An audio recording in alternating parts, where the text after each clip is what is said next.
ভাই ভালো দেখে একটা সাবান দেওয়াছেন। কোনটা দেহমু, বাংলাটা না ইন্ডিয়ানটা? ধুর বেটা, কস কি এখনো দোকানে ইন্ডিয়ান পণ্য রাখছস? কি হয়েছে ভাই? তুই এখনো জানোস না পুরা বেবাক দেশের লোক ইন্ডিয়ান পণ্য বয়কট করিছে? তোর দোকানে এখনো ইন্ডিয়ান পণ্য পাওয়া যায়, এটা কইলো কথা? কও কি ভাই, পুরা দেশের লোক ইন্ডিয়ান পণ্য বয়কট করেছে? কই আমি তো শুনি নাই। বেটা হন, ভারত প্রতি বছর অসময়ে বাংলাদেশে ফারাক্কার বাঁধ ছেড়ে দিয়ে বন্যা সৃষ্টি করে।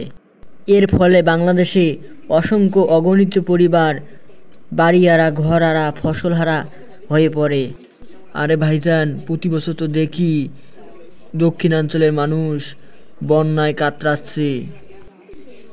এর ফলে ফসলি জমি নষ্ট হওয়ার কারণে বাংলাদেশে প্রতি বছর ঘাটতি দেখা দিচ্ছে।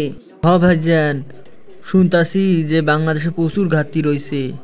এর লাগে কইতাছি তুমিও তোমার দোকান থেকে সব ভারতীয় পণ্য বের করে ফেলো।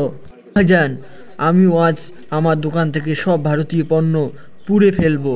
আমাদের সবারই সজাগ থাকা দরকার, কোথাও যেন ভারতীয় পণ্য আমাদের দেশে ব্যবহৃত না হয়।